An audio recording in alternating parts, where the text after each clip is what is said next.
গভীর সমুদ্রের নিচে, যেখানে সূর্যের আলো পৌঁছায় না, সেখানে লুকিয়ে আছে রঙিন জগৎ, অদ্ভুত আর বিস্ময়কর মাছেদের রাজ্য। সেই জগতের এক ছোট্ট মাছের নাম ছিল লুমা। তার শরীর জ্বলজ্বল করত নীল আর বেগুনি আলোয়। অন্য মাছদের মতো সে শুধু সাঁতার কাটতে ভালোবাসতো না, সে জানতে চাইতো এই অন্ধকার সমুদ্রের শেষে কি আছে। একদিন সাহস করে লুমা বেরিয়ে পড়ল অজানার পথে। পথে তার দেখা হলো লাল আগুনের মতো দেখতে এক মাছের সঙ্গে, যার নাম ফ্লারা।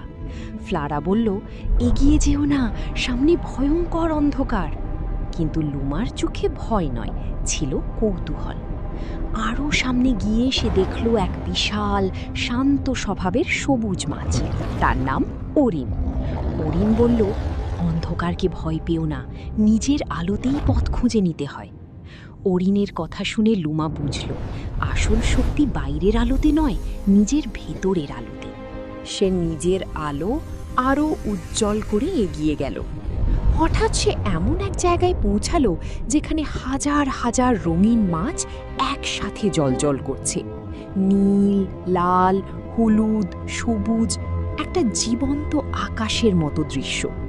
লুমা হাসল।